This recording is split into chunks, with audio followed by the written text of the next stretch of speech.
All right. Well, hello, everybody, and welcome to Replace Your Income with Kevin and Steve. How's it going, Kev? Hey, buddy. You know what's weird is this is the second podcast episode where we're wearing almost the same clothes. What? Pretty much identical clothes as the last episode. Is that weird? Except last time I don't think you had a beard. Oh, okay. Yeah, maybe. It also could be that this is the second episode that we're recording in one sitting. Oh, okay. Yeah, maybe, yeah. You did have a beard. Yeah. Sorry. That maybe that's what it is. But no, dude, we wanted to get a couple of these in the can because we had so much cool stuff that's happening right now. And one of the things that I thought would be super, if I could speak, I just bit my tongue, is what happened. I'm still, you know, I have a speech impediment, right? I've told you this. I've never noticed. Okay, so side note, because it just popped up. Every now and then, it still pops up, and I stumble over my words, or I accidentally, something weird happens in my mouth, like I just bit my tongue for no apparent reason. So when I was in third grade, I didn't know I had a speech impediment. I didn't know what that meant. And when I was in third grade, they started to pull me out of class to meet with this other teacher person. And this other teacher person started to teach me how to speak because I couldn't say my R's. I still to this day remember how much work I had to put in to be able to say a hard American R. Like that, just that right there, R, I have to think about it harder than probably most people have to because I would drop my R's. So instead of saying dear, I'd say dear. Like that, like I didn't, and I also had a lisp. So so I had a lisp and I couldn't say my R's. And what's crazy is you hear kids do it and it's just cute, right? It's like, oh, little kid. Most kids grow out of it, but some of them do not. And I did not grow out of it. So from third to fourth grade, I got to be pulled out of class all the time. And so it's kind of interesting to me that one of the biggest things that I do is I speak and I podcast and all of this stuff. And so I use this instrument that God gave me all of the time. But, I think sometimes the reason why I'm so fanatic and I emphasize things is because my mouth has to work harder to articulate properly. And so I think sometimes the enthusiasm that comes through is because I'm trying to not mess up my words. So yeah, no, that's really interesting. Yeah. I do remember that you have shared that, but not to that extent. I mean, that's pretty amazing that you've taken that challenge and really turned it around. One of the exercises I remember is she'd bring in these little Dixie cups and she'd put water in the Dixie cup. And so, you know how those little Dixie, it tastes like paper? I don't know why. I still remember that. And because it was like water in a Dixie cup in the middle of the school day, it felt like a treat. I don't know. I'm weird. but she'd bring in water in a Dixie cup and I'd have to sip it. Maybe it wasn't water. And then, maybe not.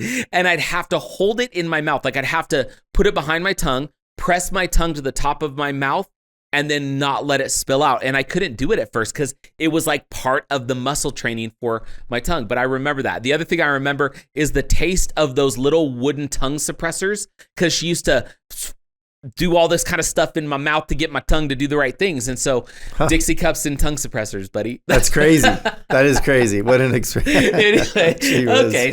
Well, that got derailed. So what we're doing today is I have this event that I'm speaking at. I'm speaking at one today and I'm speaking at one tomorrow. Tomorrow we're in San Diego. Today we're in Orem. And there's a guy that I'm speaking for. He's a good friend of ours. He's a friend of the program, friend of the company, been a friend of mine for a long time. His name is Chris Miles. He does awesome stuff in life insurance, has a great podcast that everybody should go check out.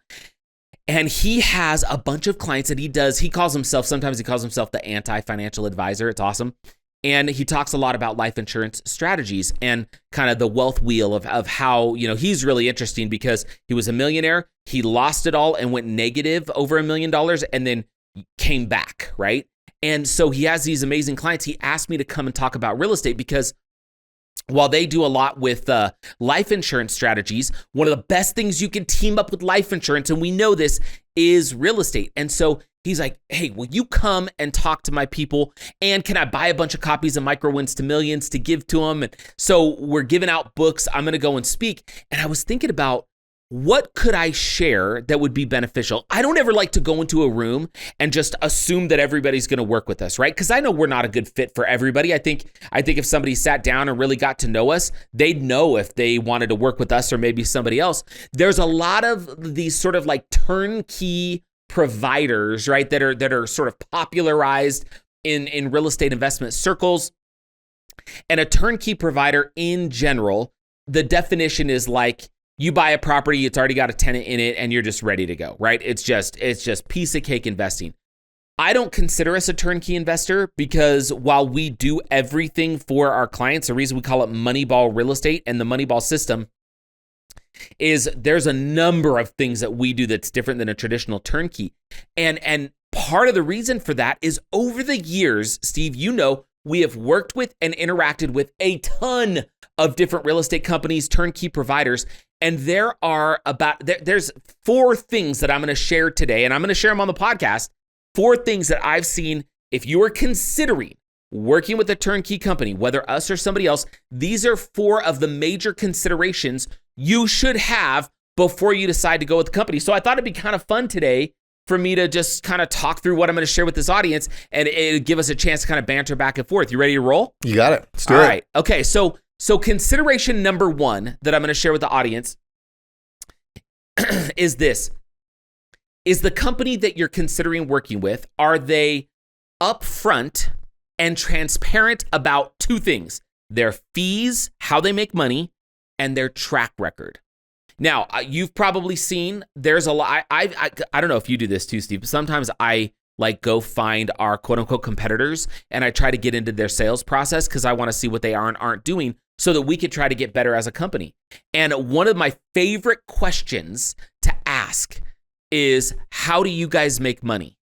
Now, do you want to know, I don't know, have you ever had that experience where you've asked one of these companies how they make money? Well, it's similar, but a different type of company. Okay. So I recently bought a truck from a dealership and went through a similar, like they are so non-transparent as to how they make their money. And so we negotiated for like 45 minutes. And I don't know what it was. Like I was on one. And so I was like, I'm beating these guys up. And really, I'm sure that they were chuckling in the background and they probably beat me up really well. Right? I thought I was winning the game, but I probably got hammered. They're like, this sucker. But it's like, I traded in an older vehicle, and that was part of why they could negotiate on the price, because I have no idea how much money they're going to make on my trade-in. Yeah, you don't know. Right. Number 1. Number 2, I don't know how much they paid for the truck in order to sell it to me. I don't know all of the rebates that they had available. All of these different things that they pull in, interest rate, if you go through like through that particular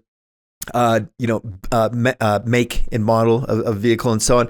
So it's like the whole experience was so like non-transparent. Yes. And I wish that it could have been like, if I would have known, it's like then you don't have to negotiate. Then you just know what it is. You just know what it is. Yeah, and it's so funny because I've had the same experience in buying a car.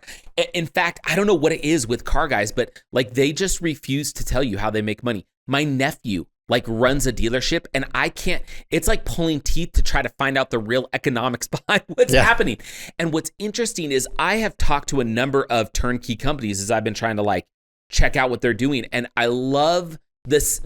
My experience has been when I ask them how they make money, there's an immediate uncomfortable squirm because they don't generally want you to know what they're making, how they're making it, where that money's coming from, because they don't want you to understand how much they are making off of you.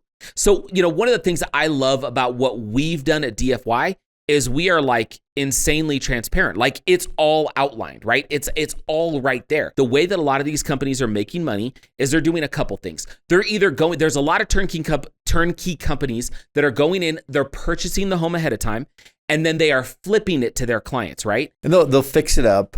Yep. Right. So they do all the repairs, whatever needs to be done to it. And then they place the tenant and then they're selling it. That's why it's called turnkey. Yeah. You don't have to do anything. You don't have to fix it up. You don't have to find a tenant. You don't have to buy all of those things. Yep. And so they will charge fees in there. They will add all kinds of margin that you don't know about. You don't know what they paid for it. You could try to do some due diligence and figure it out, but chances are You're not really going to find out what they paid, how much they put in, but they will talk in circles. They don't really want you to know how much money they're making. One of the things that I love that we've done at Done For You Real Estate is we say, look, we're not going to charge anything up front. And that's the other thing is you'll find companies that will charge up front, right? They'll be like, hey, give me this money in order to come and do real estate with us.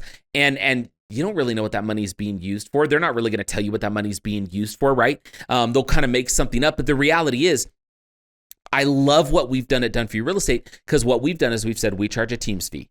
Here's the team's fee, right? Here's what the team's fee covers. Here's everything that's being done for you on the team's fee. We own a mortgage company, so we'll make a little bit on the mortgage. We have an insurance company that we work with, and so we make a little bit on the book. Our property management company keeps all of the profits, but they'll sometimes pay us a thank you check when a client gets onboarded with them. Like, we could just say, here it is. And then everybody knows how real estate transactions work and that there's money in real estate. So I love to be able to say, this is precisely how we make money and this is what it is. And I'll tell you what, maybe some of you listening have this experience where there's a little bit of comfort that comes in and you go, oh, okay, cool. Now I get it. And I don't think that most Americans don't want others to make money. They just don't want to be screwed. Yeah. And so I think that transparency. So it's very hard to find in traditional turnkey companies. The other thing that I think has been hard to find is what's their track record? Like, one of the things that we do, Steve, as you know, since I think about 2013, so at least 10 years, we put on our website our transaction report. Every single transaction that got purchased, every single home that got sold, what they leased for. Like, we have that information and we put it into a report and we put it out every year. Sometimes it takes us a while to compile those reports because there's a lot of information, but we put it out there so that you could go and, in theory, look and see every single transaction that we've done. Now, we don't publish full addresses, right? We publish partials. I think there's certain bits of information we pull out just because they're owned by private people, but we have it all right there. I don't know another turnkey or real estate provider that does that. Have you met one? I haven't seen anybody that, there might be a consortium out there somewhere that does something like that. I don't know. Yeah, there could be. Yeah. You mean a consortium? Oh yeah, consortium. Sorry guys, inside joke. Yeah. So anyways, so that's just one of the ways that we try and, provide that transparency, and also just information like, here's the types of properties that we buy. This is what the price was when we bought it. Here's how much it cost to do the rehab. This is what the projected rent was versus the actual rent. This is how many days on market that we projected. This is how many days that was on market before it actually rented. Like, those types of things. So we can, we get to, when we do like a property analysis for somebody, like, those property analysis have improved over the years. Yeah. Because we get to take real data and incorporate it into these projections that we put together. Yeah. So it comes not from just theory, but it comes from actual numbers. So when we tell somebody, on average, it takes us 27 days to, rent a property. Well, that's coming from, years of data and experience, things like that. And so it's 100%. helpful from that standpoint as well, to know that you're working with individuals who, aren't fly by night. They aren't, they're not just theory, but they've got a good track record that, and then on top of that, if you have a company that's tracking all of that information and willing to share it all, then there's a pretty good chance that, they've done okay. Yeah. Like that they're going to be here, a year from now. Right. And that they, actually have the experience that they say that they have. Yeah. And I think that that's a really important one, because sometimes, experience can be, inflated a little bit sometimes, when people are sharing all the stuff that they've done. And so I think having that all put together in one place for somebody to see is pretty powerful. There's some guru types that I'll see, and when they talk about numbers, I just divide by 10. Because I know that that's probably the reality, but they've reasoned it through as to why they think it's worth more than that. So that is the first consideration. Here is the second consideration.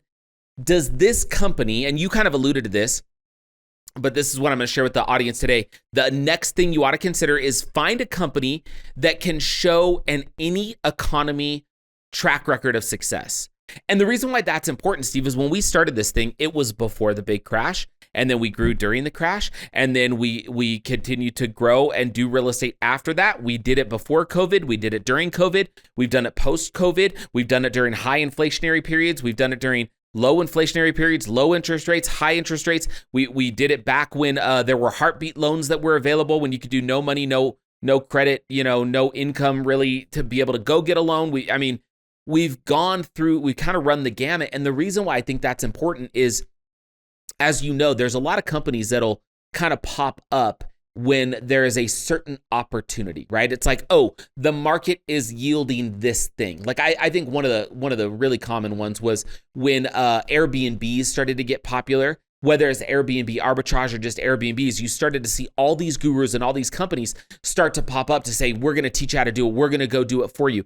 And then, you do enough Airbnbs in a certain location and it gets saturated and the Airbnb doesn't really work. We know single family residential real estate done the right way in the right markets with the right set of conditions, hitting real estate singles. It works no matter where you are. But like, that's one of those things like, oh, let me strike while the iron's hot. When the whole strategy of BRRRR, right? Buy, rehab, refi, rent, repeat, or whatever it is. All these companies were popping up. This is what we're going to do. And you'll see flip companies that'll come and go. You'll see these companies they're opportunist. And not that that's bad. We want people to have opportunities, but they're not looking to establish a long-term sustainable business as much as they are trying to get in and kind of capitalize on a certain scenario or situation. Get in, get out. Get in, get out. So the idea of being able to find a company that is doing the same sort of business through every single market cycle and fluctuation is kind of unique. And I know that's one of the things that we take a lot of pride in.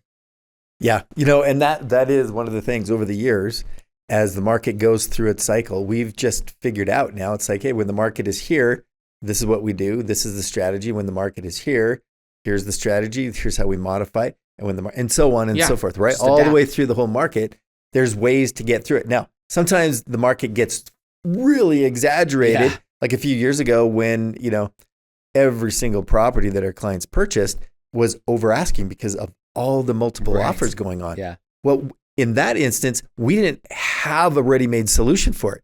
So we had to come up with, here's how we navigate this. And so we figured that out, got with our clients, taught them, and then moved forward, and they continued to succeed. And all the properties that they bought then have done extremely well, since. So. Well, yeah. What's so cool about I love that that's our approach, right? It's like, because we know we have enough of a track record that it's like, look, this real estate's going to work, but how do we make it work in this sort of scenario? Or what sorts of things do we need to emphasize?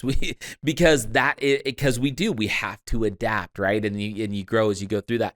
And I love that. One of my favorite sections that we wrote in the book was in one of the chapters, we talk about, like during this type of market situation, this is what we did. During this type of market situation, this is what we did. And the reason we put that in the book, we just wanted to illustrate that real estate always works and the right time to buy is always now. Actually, it was 20 years ago. Second best time is now. But and we wanted to demonstrate, like, look, no matter what the scenario is, no matter what the market's giving you, there's a reason to go do real estate. And so I think it's important that you've got a company that has that perspective and can kind of see all of those cycles. That's the second consideration. Should we move to the third? Let's do it. The third consideration I'm going to share with everybody today is you need to find a company that operates in multiple markets simultaneously and has a data-driven, explainable reason as to why they are in those markets. And why I think that's important is you look at a lot of turnkeys, and there's turnkeys that are super geographical, right? They only do real estate in Detroit. They only do real estate in St. Louis. They only do real estate in XYZ, fill in the blank, right? And that's great. Awesome. They know their market. Fantastic. If you want to be their client, that means you can only buy in that market, and then you've got to go find another turnkey provider that's going to maybe take you somewhere else to maybe diversify the portfolio or whatever. So then you're working with multiple companies. The other side of that is some of these larger investment turnkey firms, they are in multiple markets, but again, they are in multiple markets because of opportunity more than because of data-driven reasons. And we put this in the book, one of my favorite things that we talk about is we have a very defined set of criteria that we are judging our properties and our markets against all of the time, right? There's criteria that we're judging the properties against every time that we do the property analysis. And when we're looking at a new market, we're not just hearing that everybody could be doing a bunch of real estate there. We may hear, oh, that sounds like a great market. But then we're going to go in and we're going to do the research and find out, is this a place where Moneyball real estate is going to work? And because if we were opportunists, then it would be easy to go to like a high ticket market, right? And just go, we could find a way to sort of explain to everybody why they should be buying this really high ticket real estate. And in the back of our minds, we're going, dang, if we can do that loan and if we can close that deal, we're making more money on one home as opposed to making less money on doing multiple properties, right? So we don't look at it that way. We look at it as we want to be operating in multiple markets so that you can live in Alaska, working with our company here in Utah, owning a home in Texas, a home in Oklahoma, a home in Florida, and a home in Indianapolis and Memphis, and you can stay in Alaska, right? So we want to be able to give people the opportunity to work in multiple markets, but under one umbrella, as opposed to only being specific to one geographic area, or being in multiple markets, but only because the opportunity for the company to make money is good. It's not so much about you as the client going to that market to have a good opportunity. Anything you want to add? Yeah, I mean, and that's one of the things as well, is that if you want to be in multiple markets, there's not very many companies who have the ability, who have the same system, the same strategy, the same set of processes, and the same people who are orchestrating it all in multiple markets. You got to go to this particular city and utilize their strategy and their system and their philosophy for investing. And then if you want to go to this market over here, they've got a slightly different philosophy. They got a slightly different way of doing things. And so you're working with different individuals in all of the different markets, as opposed to having like one centralized, group of individuals who have a footprint in all these markets and are applying the same principles and strategies and systems and processes and data capture and all these different things in the multiple markets. So it really just simplifies things for the investor exponentially. Yeah, it's like the investor, we tried to make it so that the investor can walk through one door and have access to all of those things, exactly, right? As opposed to having to go find a bunch of different people and walk through a bunch of different doors. And so, I really like that. Okay, then let's move on to number 4. This one is so important, Steve. And I'll be honest, I don't think that we were always good at this one, but now as I look at, or somebody wants me to, I get hit up all the time by friends and family, like, because they know I'm in real estate. They'll be like, hey, what about so-and-so? Or what about so-and-so? My second thing that I always want to say is, why are you looking at so-and-so? I'm right here. But I still love to help people do whatever research they can, because again, I know that we're not going to be a good fit for everybody. And so this is a big one that I'm going to talk about today at the event, and that I think is a big difference between most turnkey companies and what we've tried to develop here at Done For You Real Estate. So the 4th consideration that I'm going to share with this audience today is you need to find a company who picks up the phone after the transaction is complete. And the reason why that's important is, look, for us, the entire success of everything that we're doing is totally dependent on our clients doing more real estate and then having a good enough experience that they tell friends and family, right? Which means that we can't conclude the relationship once the transaction is complete. But there are a bunch of turnkey providers and real estate companies who will bend over backwards to get you to buy a home. And then as soon as that home is purchased, they're like, please don't call me again unless you want to buy another one, right? Because they don't want to deal with the headaches. They don't want to deal with the frustrations. It's your home. We put a tenant in it for you. You deal with the property manager, and I don't want to have any interaction with you. On the other hand, what we've tried to do is, yes, it's your home. Yes, you're going to interact with the property manager, but we have a whole team of people that are doing a number of things on a regular basis. We have Mike that's doing deep dives with our clients on a regular basis, that's going through the buy, borrow, and die strategy, kind of showing them a long-term plan for their real estate. We have Adam and a whole team that's doing research on these game plan reviews, where we're having our clients come in every year, review everything that's taking place, take a look at what's going to happen next. If there's something that comes up on a property, if there's an issue, we try to assist and serve however we can. Real estate is going to have bumps and bruises. Real estate is real estate. It's still going to be difficult. It doesn't mean everything is going to be smooth, perfect, and wonderful, but we try really hard to not leave our clients out in the dust. This was so cool. We did our intensive recently, And we had people in that room that have been working with us for over 10 years. Yeah, that was fun to see all of those individuals. People that we've built relationships with who some of you might be listening, who we pick up the phone when they reach out because they're important to us. And that is so rare. I don't know if you've seen the same thing. That is so rare in the real estate investment company world that they will love you until you buy. And then they'll ignore you until you buy again. And we try to do something very different than that. It's something that I think we'll continue to try to get better at and continue to improve because it's so important. And what you said, I think, is so critical, which is if you're working with, we could throw this as sort of an asterisk to consideration number 4, work with a company that'll pick up the phone after you complete the transaction.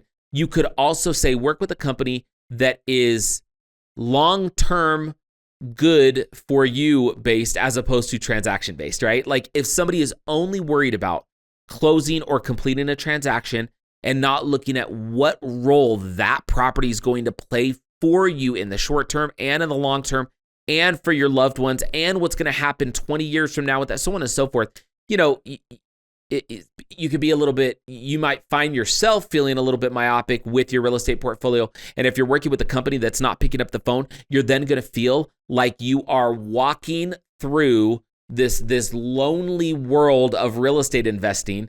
And that's not pleasant, right? You want to have people in your corner. And that's one of the things we've tried to develop. So those are anything else do you think I should share with the group today? Those are the 4 main things that as I was thinking about what separates us from typical turnkey providers, but also how could I deliver that in a form of content where if somebody isn't going to work with us, they would still have good stuff that they could use as a consideration as they're evaluating companies. Is there anything else that you would add to that list?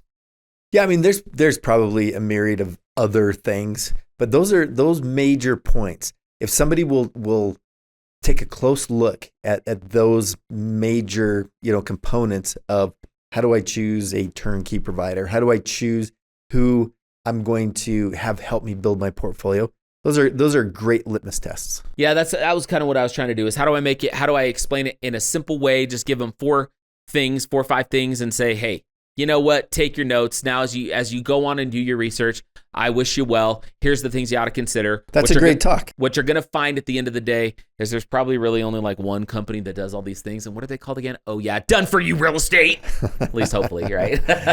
No, that's great. I think that's the makings of a great speech. So good luck on your talk tonight. Thank you. Let's hope that that my speech impediment doesn't once again rear its ugly head as I'm speaking on stage. If it does, just break into dance. Yeah. Either that or just pretend I'm rapping very rapidly. Yes. Okay. Dance and rap. There's my fallback. Dance and rap. We're set. You get tongue-tied.